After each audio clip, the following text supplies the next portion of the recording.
My name is Salter, and I am a part of Team Fantasy. And today I'll be going over my two mechanics that I made for our project. And our project name is Journey to Remember, and we are essentially making a game that's revolved around Expedition 33, or heavily inspired, that is. But so today I'll be going over my Vestige mechanic and my Manly mechanic. So for the beginning, I have my Vestige orb. Opens up my Vestige door. As you can see, the Vestige door is behind. It has to have the Vestige orb to get by. You can't jump over it. You can't mantle it. But you are able to see through. I got some feedback of somebody giving me some feedback of wanting it to be more noticeable instead of just a normal wall. So that's what I did. And as you can hear behind me, the closer you are to my orb, it sounds louder. And as you get further away, they become more quieter. But the orb is the same color as the wall because I wanted it to, so you'd notice that they are paired together, that they go to the same thing. And on the orb, I have a particle system that will kind of attract you to it. As you walk through the radius, it has a press E to interact. Press E, it opens the door. And this will be like kind of, for my IPM, this will be the introduction. Won't be, no stressors, no nothing. It'll just be the orb in the door so you can kind of learn. And for my second level, there will be puzzles that will require you to do puzzles and explore to find the doors later on. And so I will take you through something like it. It won't be this, but exploration. And once you explore, you can still hear the sounds through walls, so you know you're getting closer or going on the right path. And so you can kind of locate where it's at and find it. Once you find it, it's the same as last time. You click E, interact. And for the final zones, or later on in the game, there will be enemies that will be guarding my Vestige orbs, or my doors. And they're meant to be more of like a stressor, so you can just do something quickly to kill them, or you can just run by them and open my door. But before we do this, I will show off my other mechanic, because I kind of forgot to put things in other places. But the mantle mechanic works just as intended. All you do is walk up to an object, and if it has a mantle tag, you can mantle it just by pressing spacebar. And I placed these black box on top of things so you can kind of more tell of what is mantleable and what's not. But we will go into my final area. The final area has enemies, but since this is not the mechanic I made, I will skip the fighting for now. But they will be stresses. And as you walk through the final line and interact with it, it'll lead to the end. So, now that I am done showing you my level, I will go over my points, on my talking points of what I really wanted to talk about for game vision and player agency and etc.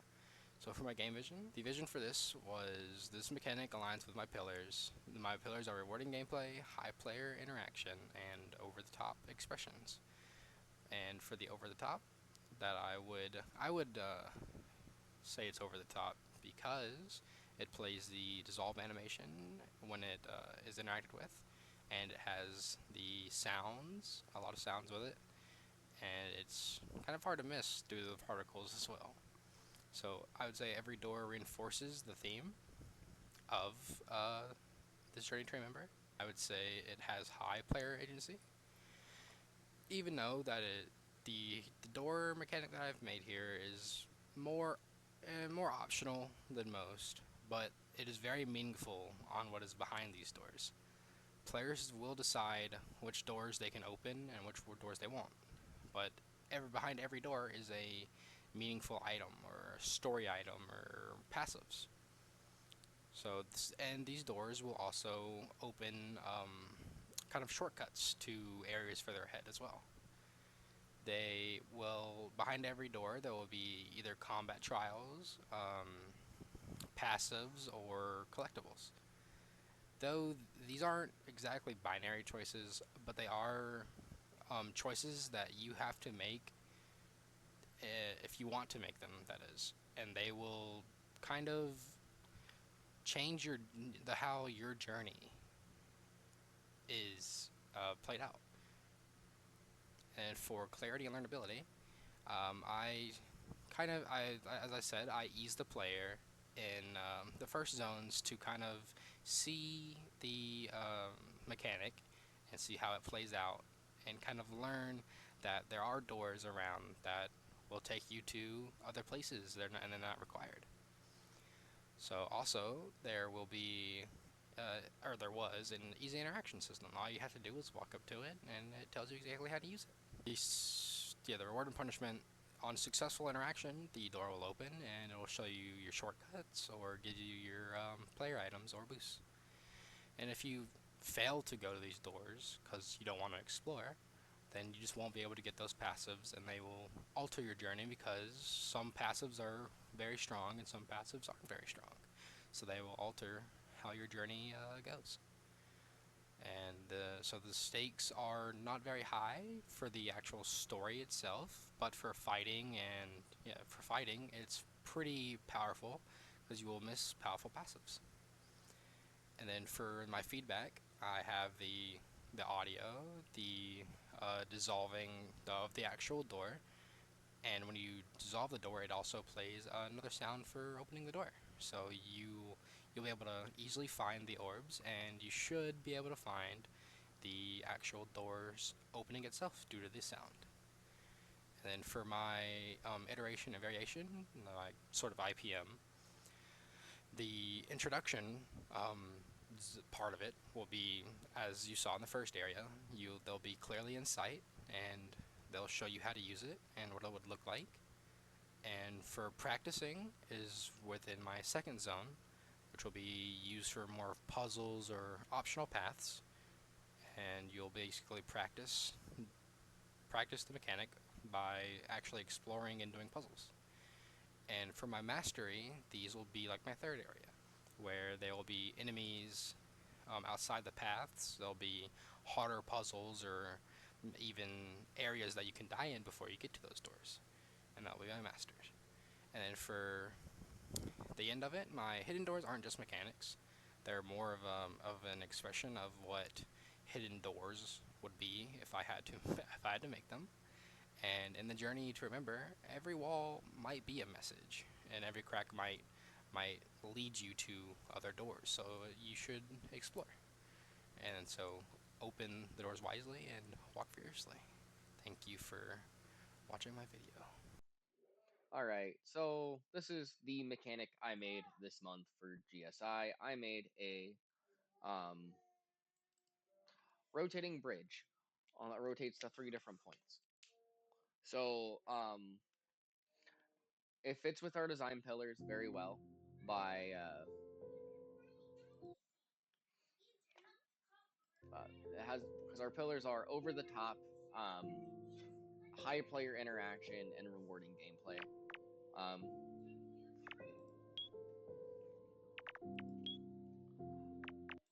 do, do, So, and it shows it does all of that by with all its sounds, to give it like the feedback you need to like give it that over the top feeling, like, oh, I like that, right? Feels good. Um, and then you can also rotate to wrong paths. Like here's a dead end, so here's some of my player agency. You can choose to go this way, but you can't. I also plan on well, this is the introductory part of the IPM.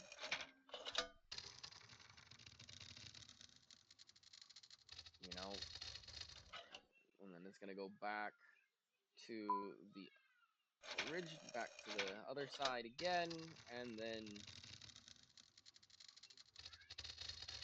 back to its um, base, um, where it started, and you can go back and so you can't had a bug originally where you couldn't, where it would mess up the timeline until, you know, now it's going. So, you know, and then I'm not done building everything out. I got as much as I could. But I plan on making some more different paths and stuff like that. For some more exploration, I'm going to be using Wiles' Vestige to kind of do my dead ends, kind of give it that more, oh, no, that's not the right way, right? Well, here's my practice part, you know. Oh, I didn't,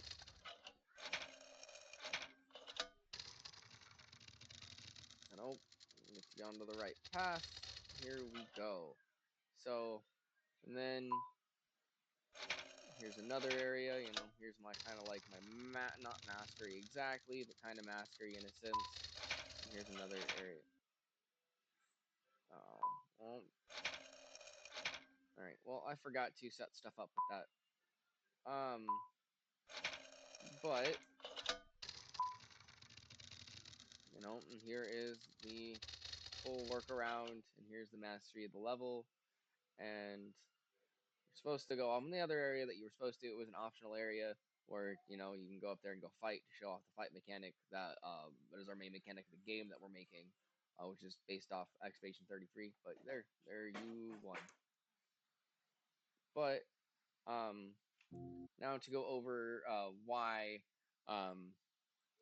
the 6 reasons what my mechanic principles that what it demonstrates. So my game vision, I mean, it obviously follows the game vision with my design pillars. I already explained why it fits those. The player agency, where I'm going to be using it to, hey, you can go this path. It has a collectible behind it, which are the passives that Brian has made this month. On top of the um, Vestige doors to kind of show off hidden paths, kind of like, you know, build those with that. That kind of gives a player agency with choosing which path you want to take. Um, and it's very clear and learnable. It's pretty simple. 3 different rotations. You kind of figure it out on the first one with the first one. I mean, but anybody knows what a lever does. You click a lever, it activates something. So I mean, I think it's pretty clear and learnable. Um, Obviously, the reward is you get the right rotation, you continue forward, um, or you open up that hidden path with that, and you you know the Vestige door opens up to a collectible, and there's another reward punishment. You um can't go. You don't ever get the you decide to not kind of go that way, you know, in a sense.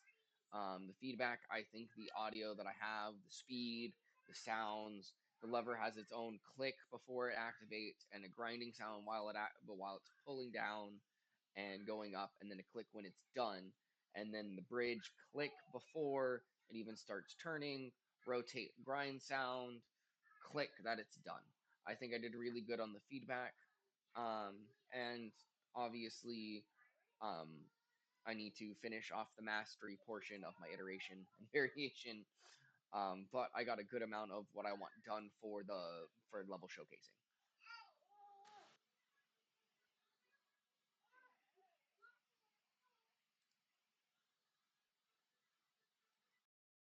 Hello, everybody. My name is Brian Capaldo, and this is the milestone part of our Team Fantasies video game, Journey to Remember. During this sprint, I tasked myself with creating a dynamic weather mechanic for the game to be used in one of our levels, which can be selected in the toy box. The purpose of this mechanic is to provide a over-the-top way of changing the environment and therefore changing the paths that you take, whether the paths be blocked off, whether they be invisible until changed, all that sorts. As you could see in this short preview level, this short test level, it is currently raining and there's blue blocks scattered about. An introduction to this is simply having the player climb up here, is having the player unable to cross this river ahead, because there's currently some water streaming along, it's just impossible to cross. However, if they climb up here, and up over here, they'll notice a interactable object which is an orb. They interact with it, and with the flash of an eye, the environment changes just like that. As I look over the hill, they can see that a lot of things have changed. The blue blocks are gone, the river is gone, and there are now red blocks in their way. During the sprint as well, I have also worked on a side mechanic to accompany levels to give meaning to exploring side paths, which are these pickups. There are now passives in the game that you can equip over here. You would need, each passive has a cost, you have a cost limit, all that. And this pickup was initially hidden by the blue block. But now you can pick it up and get a new passive, which in this case is Parry Plus. If we move on over here, you could see that the player cannot go through this red wall. But if they, once again, interact with the orb, they will learn that they are shifting environments, and therefore now the red blocks are gone and the blue blocks are back. It's over the top as well because it was in a sunset, now it's raining, a lot of player agency here and there. Now, let's put this to the test. The player wants to get up over here, but oh no, they can't get over here. There's no path, and there is something up there. So what happens if I change the environment? There's now a red bridge, but if I walk back over here, the blue ramp is gone and you can't climb up there. So you have to figure out a way to get up there during sunset in order to cross this bridge. Well, with the player solving this light puzzle, they will learn that there's an orb up here that they can interact with to take down this dissolving wall. Which now, they could come down here and interact with the orb again, revealing the red bridge, and now they could choose this path over here to climb up here. Completing this small puzzle, the player is now rewarded with a very powerful passive, which you could see has an orange color representing its rarity and high cost. And yeah. The idea for this mechanic is that the environment will constantly be changing between these two states, which in turn accompanies the fantasy side of the game, between the raining, spring-like environment to the fiery sunset mood.